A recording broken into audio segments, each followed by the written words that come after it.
이 코로나가 잠재되지 않고 계속적으로 확장되는 것이 참 우리 모두를 걱정시키게 하고 있습니다. 또 일부 교회에서 또 이 확진자들이 나오는 바람에 지금 교회가 더 조심해야 되겠다 그런 생각이 좀 듭니다. 그래서 우리 교회가 계속적으로 온라인 예배를 드려야 되겠다는 생각 더 하게 됩니다. 뭐 어차피 이렇게 온라인 예배 시대로 접어든 바에야 그저 느긋하게 그러니 하고 가다가 완전히 좀 이 코로나가 극복됐을 때 뭐 치료제가 나오고 또 백신이 나오고 그랬을 때 우리도 그때쯤 움직여야 되지 않을까 이런 생각도 듭니다. 지금 어떻게 보면은 오늘 본문에 보면은 이삭은 그 땅에 흉년이 들었다 그러는데 이 코로나19가 오늘의 흉년이 아닌가 싶어요. 흉년이죠. 그렇죠? 뭐 경제 활동이 다 마비가 되고 지금 뭐 모든 중소기업들, 뭐 식당들은 말할 것도 없고 다 고통 속에서 정말 울부짖는 이런 그 경제적 흉년이라고 할 수 있어요.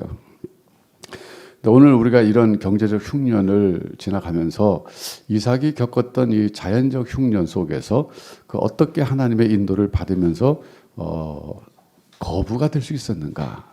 이걸 우리가 좀 깨닫고 기도하는 것도 때에 맞는 일이라고 생각이 듭니다. 그렇지 않아요, 여러분? 우선 그 우리가 이 이삭의 어떤 그 사회적 배경을 좀 생각해 볼 필요가 있는데요. 그는 그 반유목민이었습니다. 영어로 이제 semi nomad 그러거든요. nomad라고 하는 말이 유목민이라는 뜻인데 semi라고 하는 것은 반 그런 뜻이에요. 그러니까 완전한 유목민이 아니라 반 정도의 유목민이다라는 그런 뜻입니다. 그러니까 그의 사회적 배경, 사회적 신분은 반유목민이었다. 이렇게 우리가 정의할 수 있어요. 그건 아브라함도 마찬가지예요. 아브라함도 유목민은 유목민이지만 반유목민입니다. 그러면 유목민하고 반유목민하고 어떤 차이가 있는가? 완전 유목민은요 농사 짓지 않습니다. 그냥 양떼, 뭐 염소떼, 소떼 이런 거나 길러요. 그런데 반유목민은 뭐 양떼도 기르고 소떼도 길지만 농사도 짓습니다. 그러니까 쉽게 말하면 그 어떤 그 하는 일의 차이도 있지만 거주하는 형태도 차이가 있어요. 노매드 그러면 이건 완전 유목민은요 그야말로 떠돌아다니는 사람입니다. 일정한 거처가 없어요. 거의 뭐 계속 움직입니다. 그런데 세마이 노매드 반유목민은 어느 정도 또 거처할 때 또 한 곳에 계속 거처합니다. 그러다 또 이주하기도 합니다. 그러니까 이제 그런 차이가 있어요. 오늘 이제 본문에 보면은 이삭이 이제 그 땅에 흉년이 들어서 이제 생각합니다. 아, 어떻게 해야 될까? 뭐 가장으로서 그 족장의 그 족속의 그 족장으로서 생각하지 않을 수 없었겠죠. 그래서 생각낸 것이 뭐냐면 애굽으로 가자 그거였어요.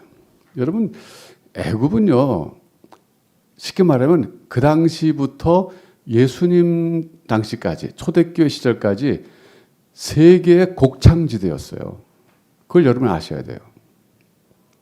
그러니까 오늘날의 세계 곡창지대 그러면 사실 그 중에 하나가 미국이죠. 뭐 미국 그 광활한 그 미주 북미 대륙에요 얼마나 많은 곡식이 자라는지 몰라요. 옥수수밭 같은 거는 뭐 끝이 안 보일 정도예요. 그래서 오죽하면 그 미국 그 중부 이렇게 그 벨트를 그려가지고 거기를 그 옥수수 콘 벨트 그럽니다. 콘 벨트. 그러니까 옥수수 생산이 엄청나게 많이 나요. 근데 여러분 옥수수가 우리는 주식이 아니지만은 아프리카는 이쪽 사람들이 이게 주식입니다. 그러니까 오늘날은 세계 곡창지대금 상당히 미국을 꼽을 수 있죠. 그래서 시카고의 곡물 시장이 세계 곡물가를 전부 좌지우지하죠. 근데 옛날에는요 알렉산드리아를 중심으로 한 애굽의 나일강 하류 거기가 굉장히 비옥한 곡창지대였어요. 그렇기 때문에 여러분 생각해 보세요. 나일강이 뭐 정말 계속 위에서부터 흘러내려오면서 그 땅, 흙을 갖다 비옥한 땅들을 갖고 와서 나일강 유역에다가 거기다 토지를 만들잖아요. 그 곡창지대를 만드는 거죠. 거기서 곡식을 지으면요 굉장히 잘 자라는 거예요. 땅이 좋기 때문에. 그러니까 거기가 곡창지대인데 지금 흉년이 들었다는 것은요 거기도 흉년 들었다 그런 뜻이에요. 세계적인 흉년이죠. 그래도 여러분 곳간에 가면 먹을 게 있잖아요. 그래도 그러니까 나중에 보면 이제 그 야곱의 아들들이 애굽으로 내려가잖아요. 흉년 들어서.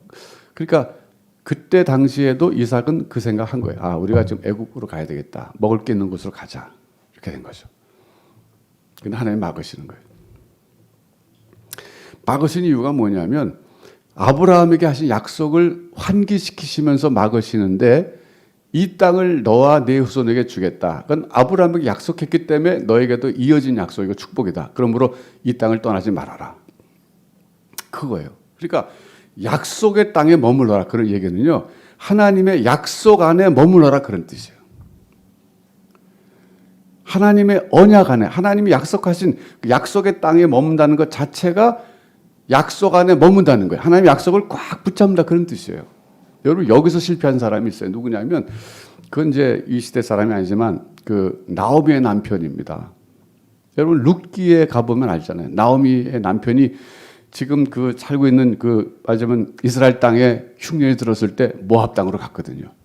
이건 뭘 말하냐면, 약속의 땅을 떠났다. 그런 뜻이에요. 하나님의 약속을 벗어났다. 그런 뜻이에요. 왜? 상식적으로 이게 흉년이 들었으니까 먹을 거 있는 모압으로 간 거지. 이게 뭐가 나빠요? 나쁜 거 아니에요. 그건 굉장히 현실적이고 상식적인 판단이었습니다. 그러나 신앙적인 판단은 아니었다는 거예요. 그래서 결국 모압에 가서 잘 됐냐면 안 됐거든요. 왜? 그 이스라엘 땅에 이제 흉년이 들었다는 것은 그 당시로서는 일종의 하나님이 이스라엘 사람들에 대한 심판이었습니다. 그 잘못했을 때 하나님 흉년 주신 거예요. 그 당시. 근데 하나님이 심판을 하실 때는요. 그 심판을 받아야 됩니다. 마치 아이가 잘못했을 때 부모가 때리면 그 매를 맞아야 되는 것처럼 그때 맞음으로써 관계가 다시 회복되고 또 잘 살 수 있는 거거든요. 하나님이 일정한 뜻이 계셔서 잘못한 이스라엘 백성을 향해서 심판으로서의 흉년을 주신 건데 그걸 안 받고 모압 땅으로 갔다는 것 자체가 하나님과의 관계가 끊어졌다 그런 뜻이에요. 즉 약속의 권역 안에서 벗어났다 그런 뜻이에요. 그래서 잘 안 됐죠. 그 다음에 나오미가 돌아올 때가 언제입니까? 이스라엘에 다시 풍년이 들었다는 소식을 듣고 돌아와요. 이거 뭐냐면 하나님의 회복이 임했다 그런 뜻이 그 땅에. 자, 그러니까 그 경우에서 봐서 알 수 있듯이 우리 하나님의 백성들은 하나님의 약속 안에 머무는 게 중요해요. 하나님의 약속을 꽉 붙잡는 게 중요해요. 그것이 상징적으로 나타난, 구체적으로 나타나는 것이 약속의 땅이었거든요. 그래서 가지 말라 이거예요. 이 땅에 머물러라. 근데 그 땅에 머물려고 할 때 이제 결국 그랄이라고 하는 곳에 갔는데 여러분 제가 지난 주일 설교하면서 블레셋의 도시국가 중에 하나가 그랄이지 않습니까? 이때부터 이미 있었어요. 그랄에 가서 아비멜렉이라고 하는 그 왕인데 아비멜렉이라고 하는 그 이름은 흔해요. 왜냐하면 멜렉 이게 king 왕이라는 뜻이고요. 아비 이거는 my father 그런 뜻이에요. 그러니까 my father는 king 이다. 그러니까 뭐야? 자기도 왕이라는 뜻이죠. 그러니까 아비멜렉 이런 뜻이에요. 아비가 우리 한국말에 비슷하네. 아버지 아비, 애비. 이렇게 my father 그런 뜻이에요. 그러니까 지금 아비멜렉이 이제 그랄이라는 지역을 다스리고 있는데 그 지역에 가서 몸을 위탁한 거예요. 그래도 거긴 적어도 애굽은 아니잖아요. 그런데 이때 당시 이삭은요 불안을 느낍니다. 왜냐하면 리브가 때문에. 그래서 자기 누이라고 그래요. 이건 집안 내력이잖아요. 여러분 아시잖아요. 예, 집안 내력. 근데 그래서 결국은 뭐 아비멜렉이 창밖을 내다보다가 너 왜 그 나한테 속였냐 그러는데 이건 뭘 말해주냐면요. 너무 이삭을 탓할 일도 아닙니다. 왜냐하면 그만큼 그때 사회적 안전이 보장되지 않은 삶을 이삭이 살고 있었다. 그런 뜻이에요. 얼마나 불안하면 누가 그렇게 하고 싶겠어요? 사실은 자기 누이가 아니라 자기 조카예요. 학렬을 따지면. 그러니까 자기가 생존하기 위해서 그 당시 주변 상황이 자기로서는 그 그랄 사람들이 와서 아내를 뺏어간다 그러면서 자기를 죽이고 뺏어갈 것보다는 누이라 그러면 뭐 죽이지 않지 않겠어요? 살아남기 위한 최소한의 전략이었다는 겁니다. 생존 전략, 궁여지책이죠. 예. 그러니까 그만큼 그의 삶이 위태로웠다 그런 뜻이에요. 이거는. 그러니까 어떻게 보면 자기 스스로의 힘으로서는 도저히 거부가 될 수 없는 상황이었어요. 왜요? 그 땅에 흉년이 들었죠. 흉년이 들면 경제적 위기가 온 거잖아요. 어떻게 부자가 돼요? 게다가 주변 사람들은 자기를 고운 시선으로 보지 않고 늘 약탈하려고 하는 눈으로 본다는 것이 리브가의 그 케이스거든요. 자기 누이라 그래라. 그러니까 이만큼 불안정한 상태에서 경제적으로 어려운 상태에 살고 있었는데 놀랍게도 하나님은 약속의 땅에 머물라고 했을 때 그가 머물렀을 때 거부가 되게 하셨다. 이게 포인트예요. 제가 이제 얘기 들으니까 IMF 때 많은 사람이 경제적 손실을 봤지만 어떤 사람들은요 거부가 됐다 그러더라고요. 그 위기가 오히려 그들에게는 기회가 됐다는 거예요.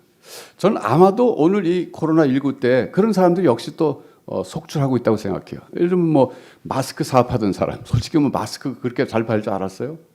또 진단 키트 만들었던 회사 이런 데 뭐 완전히 거부가 되지 않았겠어요? 그러니까 많은 사람이 경제적으로 위기 속에서 지금 어려움 겪고 있지만 또 한쪽에서는 또 그것 때문에 잘 된 사람이 있다 그런 얘기예요. 그러니까 지금 이삭이 그런 경우예요. 그 땅에 흉년이 들었어요. 잘 될 수가 없는 상황이에요. 그런데다가 주변 사람들은 자기를 해치려고 그래요. 리브가를 뺏어가려고 하는 것이 그 중에 하나잖아요. 상징적인 거지만 대표적인 것이죠. 이런 상황에서 그가 어떻게 할지를 모르는 거예요. 그래서 애굽으로 가자라고 상식적 판단과 현실적 판단을 했는데 하나님 막으신 거예요. 그래서 그는 신앙적 결단을 통해서 그 땅에 머물기를 한 거예요. 이게 하나님의 약속 안에 머무는 신앙입니다.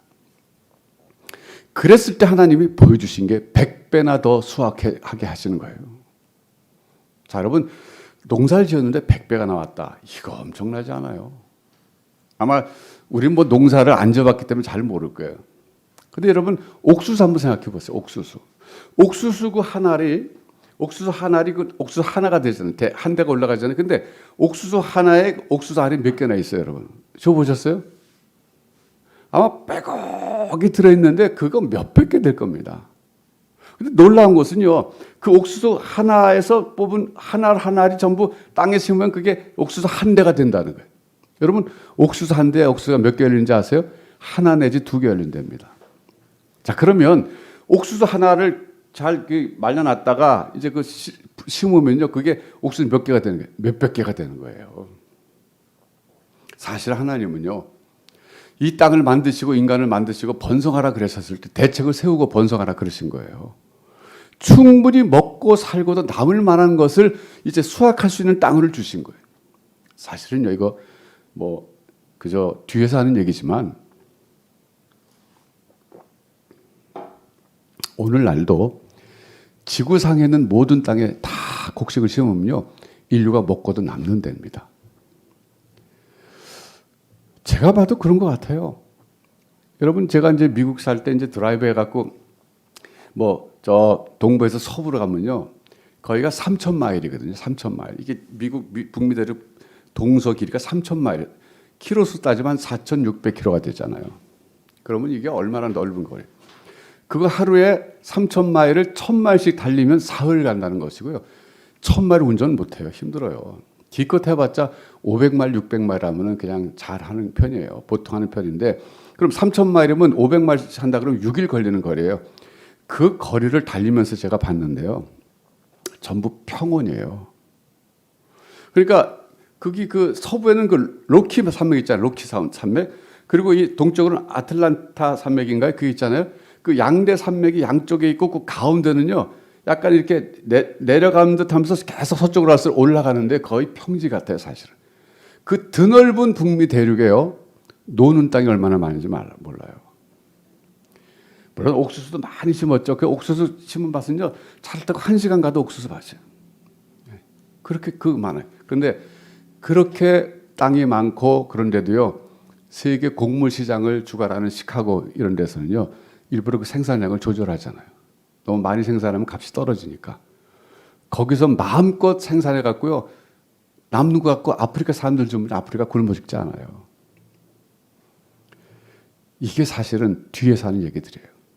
그리고 심지어는 곡식이 많이 생산되면 갖다 버리잖아요. 팔지 않고 곡물시장에 내놓지 않고 값 떨어진다고.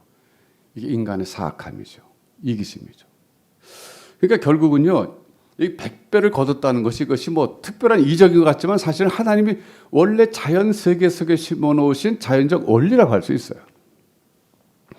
그거가 하나님이 그렇게 원래 세우신 원리대로 이루어지도록 환경에 축복을 주신 거죠. 그래서 거부가 됐다는 거예요. 자, 여러분, 어떻게 생각하세요?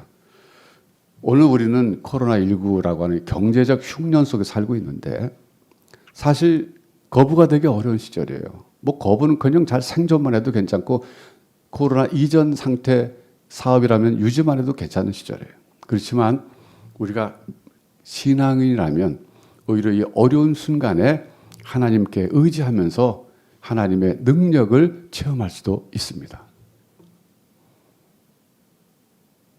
중요한 것은 하나님의 약속 안에 머무는 것입니다. 즉 하나님의 백성으로서의 이 정체성과 하나님과 나와의 그 관계가 끊어지지 않도록 하는 것이 가장 중요합니다. 하나님은 하나님의 백성, 즉 자국민들을 보호하십니다. 즉 이삭이 그 경우에 그랄이라고 하는 곳에 갔어요. 낯선 곳에 아비멜렉이라고 하는 사람이 다스리는 땅이에요. 거기서도 하나님은 자기 백성을 보호하시고 오히려 축복하셔서 거부가 되게 하셨다, 그런 뜻이에요. 여러분, 요즘 코로나19 때문에 우리가 사실 우울한 시간을 보내고 있어요. 별로 즐거움을 못 느낍니다. 그렇지만 우리는 언제나 하나님의 백성이고 하나님의 언약 백성이고 하나님의 그 언약과 약속 안에 머무는 한 하나님은 결코 우리를 버리지 않으신다. 이 확신을 붙잡고 있어야 돼요. 오히려 이런 위기 속에서 하나님은 경제적 이 흉년이 이 코로나19 속에서 하나님 우리를 더 잘 되게 하실 수도 있어요. 그렇게 한번 믿고 기도해 보세요. 하나님, 오히려 이것이 우리 생업에, 우리 직장 생활에 더 좋은 요인이 되게 해 주시옵소서. 특별히 여러분 남편들 위해서 기도하세요. 남편들 세상 나가서 생업의 현장에서 열심히 지금 전투하고 있잖아요. 하나님 그에게 이삭에게 주셨던 100배나 축복이 되는 은총을 베풀어 주시옵소서. 기도해 보세요. 그래서 오늘은 우리가 이 자연적 흉년 속에서 오히려 거부가 된 이삭을 모델로 삼아서 경제적 흉년이 코로나19 시대 속에서 우리도 하나님 앞에 여러 가지 면에서도 풍성하게 해달라고 오히려 믿음으로 기도하는 시간이 되기를 바랍니다. 응답하실 줄로 믿습니다. 기도하겠습니다. 하나님 아버지 감사합니다. 이삭이 자연적 재해 속에서 하나님께 오히려 믿고 순종했을 때 거부가 되었던 것처럼 오늘 경제적 흉년인 코로나19 이 속에서 하나님의 언약 백성으로서의 정체성과 관계를 늘 유지함으로 하나님의 보호 속에서 더욱더 축복을 경험하는 우리들이 되게 하여 주시옵소서. 예수님의 이름으로 기도하옵나이다. 아멘.